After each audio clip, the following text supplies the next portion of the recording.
Une femme est visitée par le fantôme de son petit ami qui a récemment été abattu. Il l'avertit que ses meurtriers vont bientôt l'attaquer aussi, mais si elle peut travailler avec lui, elle pourra se venger de sa mort et mettre les coupables derrière les barreaux.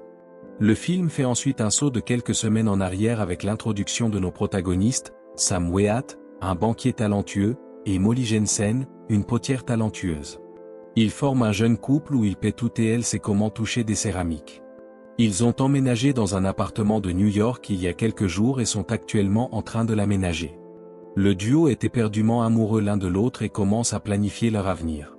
Cependant, malgré tous les progrès dans sa vie personnelle et professionnelle, Sam reste anxieux. Il révèle que chaque fois que quelque chose de bon se produit dans sa vie, il a peur de le perdre. Molly le rassure en disant que tout ira bien et lui dit qu'elle l'aime, mais au lieu de lui répondre qu'il l'aime aussi, Sam répond par « ditto », ce qui lui paraît une réponse dédaigneuse. Un jour, au travail, Sam découvre une grande anomalie dans quelques comptes bancaires. Il semble y avoir un afflux d'argent énorme en peu de temps.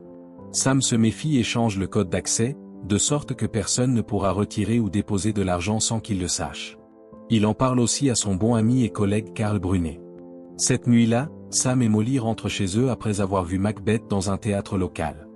Ils discutent de leur projet d'avenir, mais Molly se plaint que Sam ne lui dit jamais explicitement qu'il l'aime. Chaque fois qu'elle exprime ses sentiments, il répond par « ditto », ce qu'elle trouve dédaigneux. Mais avant qu'il ne puisse répondre, un homme armé nommé Willy Lopez surgit d'une ruelle voisine, pointe son arme sur Sam et exige son portefeuille. Sam s'apprête à obéir, mais la situation tourne soudainement mal. Molly, dans une tentative de calmer la situation, s'approche de son amoureux, ce qui pousse Willy à la gifler. Ce geste met Sam hors de lui et il se précipite sur le voleur. Ils se battent violemment pendant que Molly crie à l'aide. Un coup de feu retentit dans la rue déserte, et la caméra s'éloigne en montrant Sam poursuivre Willy, qui semble fuir.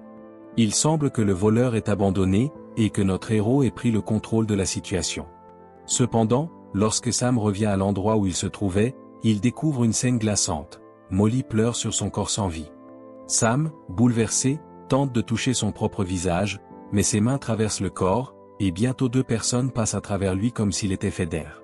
Soudain, un faisceau de lumière blanche brillante apparaît du ciel, juste à l'endroit où Sam se trouve.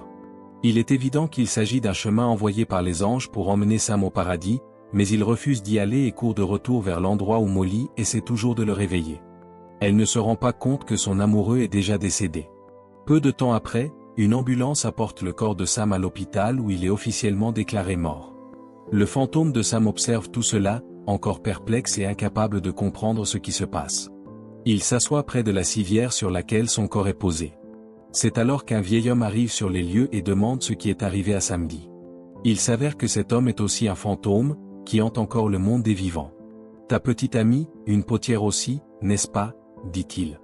Sam est tellement perturbé par les événements récents qu'il est incapable de répondre, ce qui fait comprendre au vieil homme que Sam a du mal à comprendre ce qui se passe. Il le rassure alors en lui disant que tout semblera bientôt normal. Les deux hommes s'assoient silencieusement et observent les médecins opérant sur un patient cardiaque dans une salle voisine. Peu après, un faisceau de lumière apparaît au-dessus de la table d'opération, et l'âme du patient quitte son corps pour s'échapper avec la lumière. Cela fait enfin comprendre à Sam qu'il est devenu un fantôme. Ayant accepté sa mort, Sam commence à traîner dans son appartement. Les jours passent et il voit que Molly est complètement dévastée. Elle parle toute seule, ne peut pas se concentrer sur son travail et pleure de temps en temps. Sam est triste de ne pouvoir communiquer avec elle, peu importe ce qu'il essaie. Mais de façon étrange, il se rend compte que le chat de Molly peut ressentir sa présence. Arrête de te lécher et dis-lui que je lui manque. Quelques jours plus tard, Carl vient à l'appartement et aide Molly à trier les affaires de son défunt amoureux. Elle met toutes les affaires personnelles de Sam, y compris son petit carnet d'adresses, dans une boîte à chaussures. Pendant ce temps, Carl pousse Molly à sortir de l'appartement pour sa santé mentale et lui demande si elle veut aller se promener avec lui, ce à quoi Molly accepte à contre-cœur. Non loin de là, le fantôme de Sam est aussi sur le point de quitter l'appartement, mais Molly verrouille la porte de l'extérieur. Cela oblige Sam à tester s'il peut traverser les portes et il commence à passer son bras à travers le bois. Cependant, sa tentative est interrompue lorsque Willy fait soudainement irruption dans l'appartement. Le voyou commence immédiatement à fouiller toutes les pièces, semblant chercher quelque chose. Fou de rage, Sam balance ses poings, mais comme auparavant, ses coups traversent l'intrus. Il est forcé de regarder impuissant alors que Willie continue de saccager l'appartement.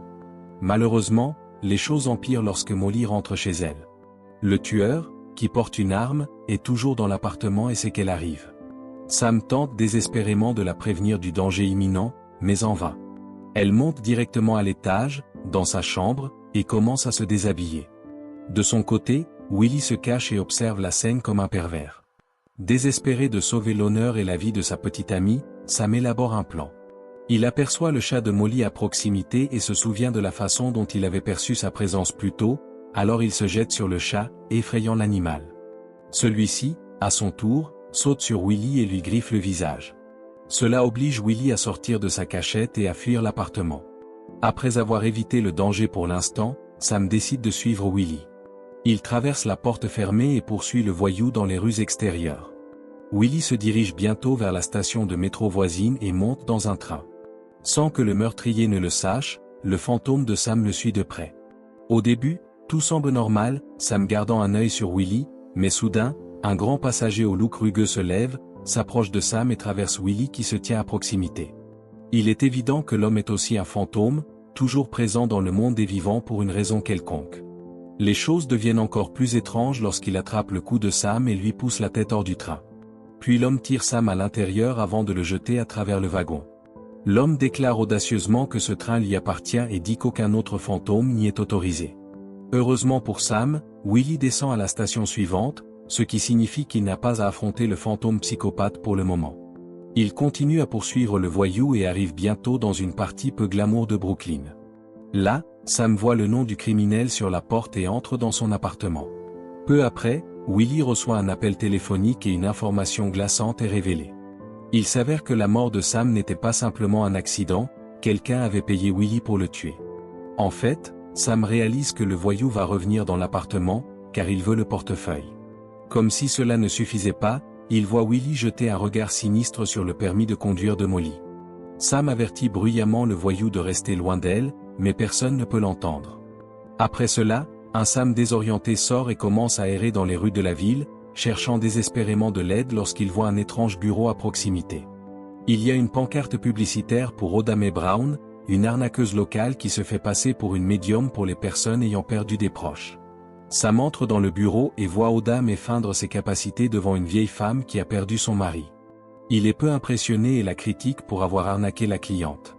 Oda entend sa voix et l'écarte d'abord comme une illusion, mais à mesure que Sam fait des remarques sur son travail, elle réagit et lui demande d'où vient la voix. Un Sam choqué se rend compte qu'elle peut l'entendre et commence à répéter son nom, ce qui effraie la femme et la pousse à se retirer dans sa chambre. Lorsque ses assistantes lui demandent ce qui s'est passé, Oda crie simplement « Sam Weat ». La scène se déplace abruptement quelque temps plus tard, et nous voyons qu'Oda Mae a accepté qu'elle puisse entendre Samedi. Il lui explique sa situation et lui dit qu'il a besoin de son aide pour sauver sa petite amie. Oda Mae refuse d'aider au début, pensant que Molly ne la croira pas, mais Sam la contraint en chantant une chanson agaçante sans cesse pendant de nombreuses heures. Le jour suivant, Oda Mae se rend dans l'ancien appartement de Samedi. Elle tente de faire son travail rapidement en disant à Molly qu'elle est en danger. Bien sûr, cette dernière ne la croit pas et refuse de poursuivre la conversation. Mais Oda parvient à établir une certaine crédibilité en disant des faits sur Molly que seul Sam connaissait. Finalement, les deux femmes ont une conversation et Oda Mae révèle qu'elle peut parler avec le fantôme de Samedi. Elle déballe ensuite toute l'information qu'il lui a donnée et lui conseille d'aller à la police pour signaler un criminel nommé Willie Lopez. Plus tard dans la soirée, Molly partage cette nouvelle avec Carl, mais il reste sceptique. Il sous-entend qu'Oda Mae est une fraude qui profite de sa peine et propose de mener l'enquête lui-même. Carl se dirige alors vers Brooklyn, sans savoir que le fantôme de Sam le suit de près. Ils arrivent finalement à l'appartement de Willie, où Sam fait une découverte dévastatrice. Il apprend que Carl est impliqué dans un complot de blanchiment d'argent à la banque et que c'était lui qui avait payé Willie pour tuer Sam afin de pouvoir acquérir. Les codes de sécurité de Sam avaient tous été modifiés afin que Carl puisse transférer l'argent de leur banque vers un compte offshore. Horrifié, Sam crie à son ami pour sa trahison, mais ce dernier n'entend rien. Pendant ce temps, Molly parle à la police de ses inquiétudes concernant une personne nommée Willie Lopez, mais les policiers ne semblent pas la prendre au sérieux. Ils lui disent que Oda Mae est une arnaqueuse connue avec un long casier judiciaire, tandis que Willie Lopez n'en a aucun. Désespéré de sauver sa petite amie d'un mal plus grand, Sam se rend à la station de métro voisine, retrouve le fantôme agressif et entame une conversation. Il avait vu le fantôme du métro déplacer des journaux lors de leur première rencontre et Sam veut maintenant apprendre à déplacer des objets solides. « Je ne peux pas faire ça, le journal était aussi un fantôme », répond le spectre. Après cela, le fantôme du métro donne à Sam une brève leçon pour utiliser sa colère et sa volonté afin de déplacer des objets. Sam se concentre sur sa peur de voir sa bien-aimée se faire blesser et sur la trahison de son ami, et réussit à faire tomber une canette de soda. Plus tard dans la journée, il retourne voir Oda May et la persuade de contrecarrer le plan de blanchiment d'argent de Carl. Suivant ses instructions, elle se rend à la banque et se fait passer pour la propriétaire du faux compte bancaire de Carl. Le duo quitte ensuite la banque après avoir retiré un chèque de caisse de 4 millions de dollars, ou peut-être 10 000 $, peu importe. En sortant de la banque, Oda donne à contre-cœur tout l'argent à un refuge pour sans-abri. Cette nouvelle atteint bientôt Carl, qui avait promis de transférer l'argent vers un compte offshore. Il devient extrêmement désespéré lorsqu'il découvre que le compte est fermé et vide. Ce soir-là, Sam taquine Carl dans le bureau désert en écrivant meurtrier puis son nom, Sam, à l'écran. Cela pousse Carl à fuir et à rendre visite à Molly pour essayer de découvrir des indices sur ce qui se passe. À ce moment-là, Carl commence à croire que le fantôme de Sam le hante. Il demande à Molly de lui apporter un cachet contre le mal de tête, et elle monte à l'étage pour le chercher. Carl profite de l'occasion pour déclarer à Sam qu'il tuera Molly à moins que l'argent ne soit retourné. Ce soir-là, Carl et Willie se précipitent chez Oda May pour la trouver. Sam, qui savait qu'ils iraient là-bas, parvient à arriver en premier. Il avertit Oda May et ses deux sœurs qui s'échappent rapidement et se réfugient chez un voisin. Sam utilise ensuite ses pouvoirs pour séparer les deux voyous alors qu'ils tentent de saccager l'appartement d'Oda May. Un Willie pris de panique, voyant des objets volés tout seul, fuit l'appartement. Mais malheureusement pour le voyou, Sam continue de le renverser à plusieurs reprises. La poursuite force Willie à courir entre deux automobilistes à une intersection bondée. Il se retrouve coincé entre les véhicules et est tué sur le coup. Dans un retournement horrifiant des événements, le fantôme de Willie surgit et voit son propre cadavre. Avant qu'il ne comprenne ce qui se passe, un groupe de créatures sombres hurlantes surgit des ombres proches et l'emmène en enfer. Ensuite, Sam et Oda retournent à l'appartement de Molly pour la prévenir de Carl, mais elle refuse de laisser Oda entrer et s'effondre en pleurs. Le fantôme de Sam, désormais désespéré de prouver son existence, élabore un plan rapide. Il entre dans l'appartement et demande à Oda de faire glisser un sous la porte d'entrée. Sam le fait léviter devant Molly, qui regarde, choquée. Elle finit par croire que son amant erre toujours sous forme de fantôme. Après cela, Molly laisse Oda entrer et elles appellent rapidement la police.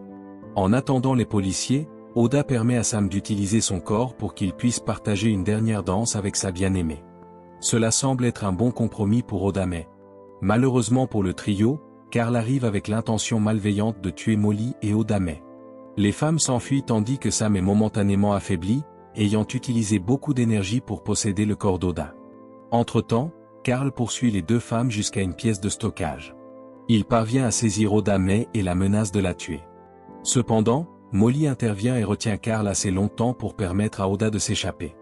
Désormais aveuglé par la rage, Carl saisit Molly et la tient en joue pour l'argent, mais Sam se rétablit juste à temps pour désarmer son ex-meilleur ami et l'attaquer sans relâche.